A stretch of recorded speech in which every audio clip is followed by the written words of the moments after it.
Welcome to the deep dive.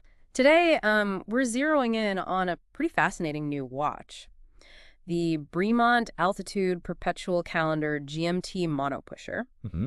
Our details are basically straight from the launch info, and well, the mission for you, our listener, is to really get a handle on the key features, the innovations packed in here, and maybe why it's, getting some attention. Right. And what's interesting right off the bat is the context. Bremont, they've built this really strong reputation with their aviation watches like the MB Oh, series. yeah, definitely. And this new altitude line, it feels like the next step. And this watch we're talking about, it's basically the top dog, the flagship of that whole new collection. Okay, let's get into the specifics. The case, it's got that signature Bremont triptych construction. The three-part thing, yeah. Yeah. Known for being tough. Exactly. But here it's in lightweight grade 2 titanium, which is nice. It's 42 millimeters across. Feels pretty contemporary size-wise. Yeah. And it's actually quite slim, only 12.65 millimeters thick. Which is impressive for what's inside. Totally. And the lug-to-lug is just under 50 millimeter, 49.62 millimeter to be precise. You see a mix of satin and polished finishes, and that sort of glass box sapphire crystal gives it a bit of a vintage feel, I think. Definitely. And beyond just looking good, it's practical. You got 100 meters water resistance, anti-magnetic shielding, and even a shock-absorbing rubber mount for the movement. It shows they're still thinking about, engineering. True, it's not just about looks. And that fluted crown, it's got the GMT pusher built right in, so you can adjust the second time zone really easily. It's a very clean design. Absolutely. And keeping it clean, you've got those little recessed correctors at 2 and 4 o'clock for setting the perpetual calendar, the month and year, so the case sides aren't cluttered. Yeah, smart. I also really like that brushed blue PVD-coated middle section of the case. It directly mirrors the dial color, ties it all together. Speaking of the dial, that RAF blue, Yeah. it's not just any blue, is it? It's a clear nod to their aviation heritage, like the Royal Air Force uniforms. Right, adds that story element. And the vertical brushing gives a nice texture, a bit of depth. Plus, you've got that black outer minutes ring with clear white markings. Readability looks really good. Yeah, it does. And the applied numerals and the triangle markers at 12, 3, 6, and 9, they're outlined in black, filled with superluminova for low light, adds real dimension to the dial. Definitely pops. But the subdials are where things get really interesting complication-wise. Up near 12, you've got that rotating GMT globe, right, with a little white pointer. And it's surrounded by a 24-hour day-night ring with an arrow pointing to your home time.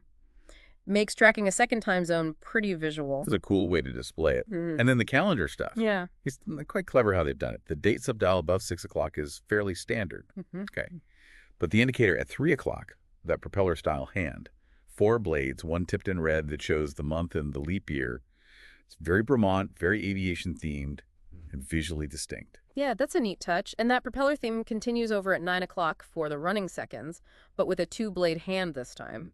Keeps the design language consistent. Right. And, of course, the main hour and minute hands have superluminova, too, so you can actually, tell the time in the dark. Essential. Okay, let's talk about the movement. The engine, as you said. It's the Bremont BHC 9192 MEH caliber. And it's a combination, right? Exactly. It uses a complication module from Agenhor. They're really well respected for complex, innovative stuff on top of a manually wound Salida AMT 6900 base movement. Agenhor, yeah, they do some amazing work. So you've got this high-end module doing the heavy lifting for the complications. Precisely. And think about what it's doing. A perpetual calendar tracks date, day, month, leap years, basically doesn't need adjusting until the year 2100. Which is crazy mechanically. And a GMT function. Yeah. Yet the whole movement is only 6.8 millimeter thick. Yeah. That's incredibly slim for all that functionality, and it helps keep the watch wearable. Definitely contributes to that elegant profile. Plus, you get a decent 50-hour power reserve and chronometer spec accurate, -4 to +4 seconds a day. Pretty solid specs. Very solid. So, okay, how do you get one? You can choose either a quick-release titanium bracelet matching the case or a blue patina leather strap. Both look good. Options are nice. But the key thing here, the catch maybe, is that it's a limited edition. Only 50 pieces are being made, period. Wow. Okay, 50. That's really limited.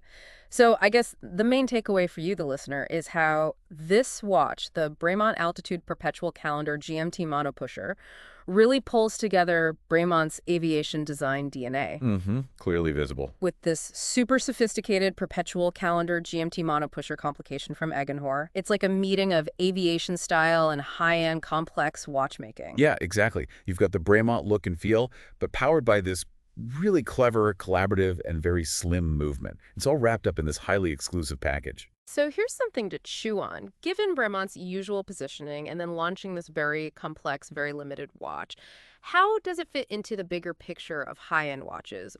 What does choosing a piece like this, something so technically intricate and rare, maybe suggest about the owner? What kind of statement is it making? Something to think about.